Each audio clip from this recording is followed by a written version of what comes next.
Are nanobubbles the secret to optimal health, wellness, and mental performance? Over 1,000 scientific studies say yes. Molecular hydrogen, or nanobubbles, reduce the number one cause of cognitive decline, premature aging, and tired-looking skin by destroying the most damaging free radicals. Vital reaction hydrogen tablets transform ordinary water, or any non-carbonated drink, into cell-optimizing hydrogen water. If you'd like to try hydrogen for the next 30 days risk-free, go to tryvitalreaction.com. Use the discount code GENIUS to save 20% on your first order. Note, all orders are protected with a 1-year money-back guarantee and include free shipping. So use the code GENIUS to save 20% on your first purchase at tryvitalreaction.com. Forget frequently asked questions, common sense, common knowledge, or Google. How about advice from a real genius? 95% of people in any profession are good enough to be qualified and licensed. 5% go above and beyond. They become very good at what they do, but only 0.1% are real geniuses. Richard Jacobs has made it his life's mission to find them for you. He hunts down and interviews geniuses in every field: sleep science, cancer, stem cells, ketogenic diets, and more. Here come the geniuses. This is the Finding Genius Podcast with Richard Jacobs. Hello, this is Richard Jacobs with the Finding Genius Podcast, now part of the Finding Genius Foundation. I have Sara Rich. She's the CEO of Just Right Reader. So I'm going to talk to her about the company, her background, etc. So Sara, welcome. Thanks, Rich. Thanks for having me. Yeah, if you would, tell me about your background. Why are you interested in reading? Why did you create a company around it? Yeah, no, it's a real passion project of mine. So I was a principal for over 20 years. I started my career in New York City teaching kids and moved to San Francisco and became a principal. And my job was to help kids become stronger readers. And I got really good at it, actually. So something I did really well was make sure that the kids in the school and their reading achievement soared. But then my own kid had a hard time learning how to read, and it kind of broke my heart. And then what I realized was that all these things I was doing in schools, every school I was going into, I really should start doing with her at home. And then I started realizing that moms everywhere probably have this problem too. So we started a company called Just Right Reader that matches families with a reading tutor. But then what we realized was that school districts were like, we need some help too. Can you send us some reading teachers over here? So then we started matching school districts with reading teachers. And then what we realized was that we really wanted to have our teachers using decodables, and there weren't any good decodables, which is a book that kids can read 80% of the words by sounding them out there. So then our company started making decodables for kids. And that's really kind of where we've sat now, is making really good decodables for kids and families. And they're somewhat special, our decodables. So I'll take a breath and I can tell you about our decodables. But I think part of what we've done as a company is just constantly pivoting to how can we reach more and more kids, and what does that look like? All right. So when you say kids are having trouble reading, does that mean they can't read at all? That reading is so frustrating for them that they hate the experience and therefore they never will after that?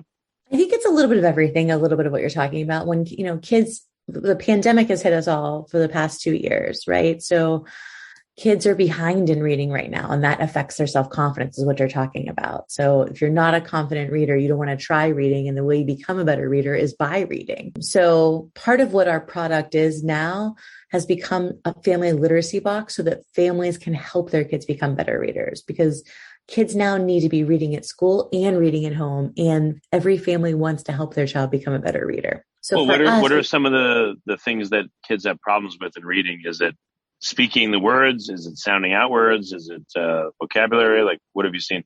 I think it comes down to kids don't have the same vocabulary. They're lacking the vocabulary, and then they're having just a hard time sounding out. As soon as kids get their letters and their sounds, they do pretty well actually sounding out words, especially the books that we're giving them that are decodable. So that means that if you just know your sounds, you can sound out the words. So that's, I think, what we're trying to focus on, is giving people the tools to know how to help their child at home, and having the tools at school to really figure out, if you read this book, it'll help you become a better reader. So start with this one. Well, again, when kids struggle, what does it sound like? What are the main ways in which all kids struggle the same way, or are there 2 or 3 main ways that kids struggle? And what are those ways? I mean, I think it's a lot of different reasons that kids could struggle. They could also just have a learning disability, and right. So that we have to kind of create something different for them. I think that's somewhat the hard part about school is that it has to be personalized sometimes for every single child to figure out the game plan for them. And that makes it really hard, right? Because different kids need different things. So part of why we've reached out to families is because you're always going to think through what my child needs and be able to pivot and move towards it if it's your own child, right? You have that desire to help your child become a better reader. But often, if we can help kids get their letters and their sounds, they'll become a strong reader. What does it mean to be a good reader, though? Like, how does a parent know, okay, my kid's struggling? I mean, maybe it's obvious, maybe not, but what if they think their kid's doing okay based on their age and they're not? How does anyone evaluate if someone's reading properly or not, what they're fighting with? It's a really good question. I think a big part of what we want to be doing is encouraging people to read with their child. Because when you sit down and you do read with your child, you can see how they're moving and how they're doing. And even just listening to them, right? If they're having trouble sounding out those words, no matter what language people are speaking, they can hear when a child is having trouble sounding out words. They can see that the child's having trouble putting them together, or they're pausing after every word. So actually sitting down with your child and hearing that makes a huge difference, I think. Well, like I noticed, a couple of years ago with my son, he would ignore punctuation and just keep talking. And as he would read, sometimes his voice would get lower and lower, or he would mumble. So that's why I wondered, are there different styles or flavors of reading issues and how are they addressed individually? I mean, there are definitely different flavors or different reasons why different things and different tactics that kids need, different strategies to help them become a better reader. And so for your son, it was like teaching him about punctuation, but different kids, some kids may need they're not sure about their sounds. Some kids not sure how to blend. And I think us figuring out what each child needs and personalizing it for them is a huge part of that success. So the personalization for your child would be punctuation, right? Right. And reading with feeling too. I mean, I'm sure some kids, maybe they're proficient, but they go, and the man went to the store and then he did like a robot. Do you ever run into that? Yeah, and totally. That's something that happens for kids too. I think it's like a little bit of reading with a child to see what that is, to see where that falls and where that lies. Okay. Differences between boys and girls or at different ages? Are there typical challenges that people have to overcome? Like what do you notice that's different about different groups? I think you always want to find a book that a child likes and enjoys, because if they like it or enjoy it, then they'll want to read it more. So sometimes for kids that are older, knowing that they're getting a book that's like just right for them, maybe a little lower, maybe a little more emerging. So that's hard, right? When you're an older child or reading something that feels younger to you. So at our company, we thought really hard about that, knowing that's a challenge for older readers that are still struggling, that they want to feel older. They want to feel like they're fifth graders. They want to feel like they're third graders. They want to feel like they're second graders and not reading a kindergarten book. So we've had to think about that a lot. I think another challenge for kids sometimes when they're reading is that language that you talked about. So if they're a second language learner, sometimes not having a language for the book really is hard for them. So that's where we want to think about, like for us, we think a lot about illustrations and what do the illustration looks like and how do we make sure that supports the child to get meaning.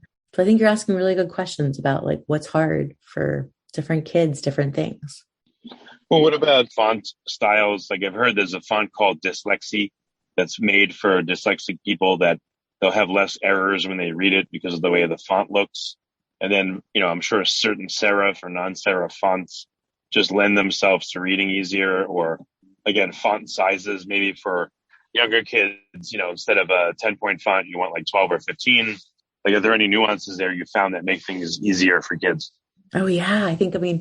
Absolutely. Like younger kids need bigger font. They need simpler letters, right? Like sometimes the A looks funky and those kids don't know those letters or they don't know cursive, right? And the funkiness of it. So, and older kids can have tinier font. So I think you totally hit it on, Rich, that different readers can handle different fonts and different looks of the book. Yeah, I've also noticed it's easier to read on paper than on a screen. I hate reading on screens and it just makes me not want to read.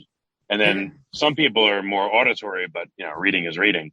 But if kids have to learn how to read, but What have you seen about, again, if they're reading on a computer screen versus a physical piece of paper or book? What's the difference? Are nanobubbles the secret to optimal health, wellness, and mental performance? Over 1,000 scientific studies say yes. Molecular hydrogen, or nanobubbles, reduce the number one cause of cognitive decline, premature aging, and tired-looking skin by destroying the most damaging free radicals. Vital reaction hydrogen tablets transform ordinary water, or any non-carbonated drink, into cell-optimizing hydrogen water. If you'd like to try hydrogen for the next 30 days risk-free, go to tryvitalreaction.com. Use the discount code GENIUS to save 20% on your first order. Note, all orders are protected with a 1-year money-back guarantee and include free shipping. So use the code GENIUS to save 20% on your first purchase at tryvitalreaction.com. So there's research on this actually, and the research says that actually touching a real live book and turning the pages helps you have a higher attention span because you're in it, you're watching it, you're able to read longer, there's not that strain on you, and there's something about turning a page that's really good for kids. Any drills that kids do that help them? Like, I don't know, I'm just making this up, but let's say you read a line and then you memorize it and you speak it out loud after you've read it. Does that help you? Are there any tricks or tips, again, to help kids read so that they can become better readers and, again, let them know that they have an audience whenever they're reading out loud? Someone's listening. How do you make it interesting for the listener? Yeah, no, I think this is great. Exactly what you're talking about. I think we want the more kids read aloud and the more kids have an audience of who they're reading to and doing it with someone. So we actually kind of always talk about like making reading fun, right? Having that Coco sitting beside a parent, something that's especially exciting and entertaining and making it fun. For when we send books, when we send our family literacy boxes to school districts, we actually wrap every single box with the idea that like you unwrap it. So it's more fun. It's exciting. In our books, when we make them, we actually add in jokes because when kids read jokes, they like want to read more. So I think you're totally tapping into the idea that the easier and more fun it is to read, the more they want to read. Yeah, I just imagine in my mind, what if some of the reading material is a dialogue? So the kid does one part, the parent does the other. And even the first time they're reading, I read one line, my daughter reads one line, then I read one, then they read one. Like literally, what about a reading dialogue? Do you think that would help to make it more interesting? I actually think the part that made that so successful was just you reading with your daughter, like making it personal, making it come alive, making it be a special time. Kids just love that, right? They want to snuggle into someone and read with them and have that attention and that devote that time. Okay. Yeah, I remember reading with my son. I'll read to him, but when he reads to me, it puts me to sleep because we'll lay down like on the bed and stuff. Or his voice, for some reason, when he reads to me, it just knocks me out. So if I ask him to read, I usually pass out. But vice versa doesn't happen. That's probably just because you're tired, Rich. yeah, maybe. I just think it's his soothing voice, but who knows? Well, very cool. What groups of kids do you see have problems and why? What kind of places ask you for help and why are they asking for help? What's going on? I mean, a big part right now is the pandemic is so hard, right? We know kids lost 2 years of learning, especially younger kids when this was a really vital time for them to become strong readers, kindergarten and first grade. So they've had 2 years lost of that really strong reading instruction. So when we're working with school districts right now, they're saying kids are so far behind. They actually have the funds to want to help them. And they're just trying to figure out like something innovative and something fun that could do it. What does the course look like? Like, what are the modules? How long is it? What are the milestones in the courses? So what we're sending is what we're calling a family literacy box. Every box comes with 10 books in it, plus what we call a book of fun, with the idea that just like you were talking about before, that reading should be fun. We wrap it all. We make it personalized to that child. We ask the district what reading level they're at, what reading range, what books we should send, so we can send personalized books for that child. It actually has their name on it, so it feels really special. Every week, let's say on Monday, families get that. And by Friday, the school district sends them home so they can read them at home. And we do 11 weeks of that, either every week or every other week or once a month. And what we find is it's really powerful because at the end, kids have over 120 books for them at their house to keep reading that are right within their reading range and that have gotten progressively harder. And every book on the backside of it has a reading lesson that families can scan and watch with their child. So part of what I think makes our successes, it's really fun. It progressively gets harder. It starts right where that child's at, and it has a reading lesson for the family to watch with the child. And the craziest thing happened, Rich. I got a call yesterday that a mom had been doing it with her child, and it was supporting her to become a better reader too. Oh, I'm sure if you read with your kids, you get to be a better reader as well. So it benefits both, you know? Yeah, it was beautiful. It was like, she was an immigrant mom. And so it was helping her to build her English. That's really cool. That's great. I know. Yeah, I What's, love it. maybe this is a really basic, stupid question, but why is it good to be a better reader? How does it It's a help great kids? question, actually. It's really interesting. Every time I've gone into a school to help that school, we focus on reading. And literally just by focus on reading, the math scores go up and the science scores go up, because when kids can read, they know how they can read the directions and understand things. Their analytical skills go up. So it really is amazing that just focusing on reading helps everything. Okay. Excellent. What ages do you work with? Is it, kindergarten Yeah. to 18, or what's your focus? We do pre-K to second grade. We've really honed in that every thought we have is about those readers, so that we can just be really good at it and create a product that we think really serves them and helps them become stronger readers. Do you have any like big brother or big sister program where kids that have gone through the program then will help and mentor kids that are going through the program? We don't want to have that, but it's super sweet. I think like a big part of what you have and know what makes good is that if you have an audience and someone who's doing it with you, it makes it feel special. Yeah, I mean, if a kid goes to the program and reads better, and then if the kid gets, let's say, an internship or whatever you want to call it, but then they have to teach another kid that's just starting the program, I think that would make it even work better. And that kid would get very strong now that they've learned it and they're teaching someone else. And then maybe, a kid teaching another kid, they might see it differently than an adult teaching them. I don't know. It's just an idea maybe to add on to the program. Yeah, no, it's really sweet. I think it's the kids love attention. They love having someone bigger than them. And the idea that someone else had success, I'm sure would help them have more success. I'm sure of it. So what kind of innovations are you going to be adding to your program? What's next for you? I mean, we're thinking a lot about, we just added in that all of our lessons that were previously just in English are now going to be in Spanish too. This mom really inspired us to think about how we could support her, even to help her kid even more than what we're doing. And we just want to just support more and more districts. So we'll probably just keep writing more books so that we get more weeks that we could supply a district versus just 11 weeks. Well, how much of a difference does this make in the kids that go through the program? Like, do you have any metrics or milestones that tell you how much they've improved? So we're just having some outside evaluators come in, but what we found is that kids are making 4 months to 5 months of growth in those 11 weeks. Okay. And then, I mean, do they tend to grow faster after that? Or, once the program's done, how do you make sure the kid is continuing to read and doesn't lose their skill or backtrack? I feel like we haven't measured that yet of what happens like in another year from now or the long-term metrics of it. But we definitely know that if we can help a kid learn how to read, they're going to read better and they'll read more after that. I guess don't teach them to read the word recidivism, and they'll be okay. No, definitely not. Definitely not. I'm just kidding. Yeah. So, okay. Is this so for parents that homeschool, do you have programs, or is this just only if, kids are in a school district? And, if kids are not homeschooled, how can the parents ask for this course to be brought in? Or can they bring it in regardless? Yeah, if parents can always bring it? it in and bring it to the district. They would reach out to us at Just Right Reader, and we'd support them to kind of give them some materials to share with their district. And if you're homeschooling your child, we also have a parent version. You can just go you can go online and buy a monthly version of it. Those books you don't keep. Those books you send back and forth. But when you're a school district, we just give you the books to keep. Okay. Well, very good.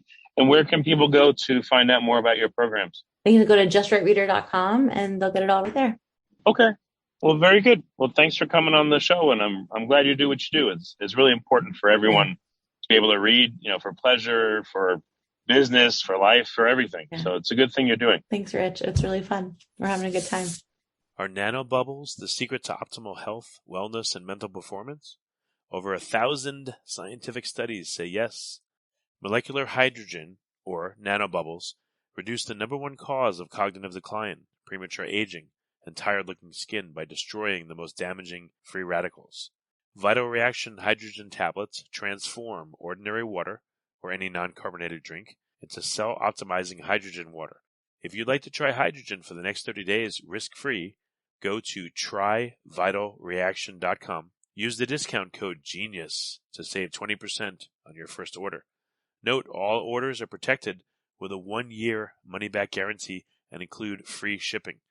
So use the code GENIUS to save 20% on your first purchase at tryvitalreaction.com. You've been listening to the Finding Genius podcast with Richard Jacobs.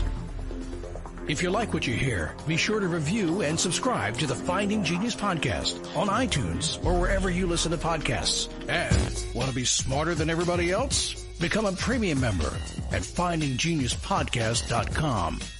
This podcast is for information only. No advice of any kind is being given. Any action you take or don't take as a result of listening is your sole responsibility. Consult professionals when advice is needed.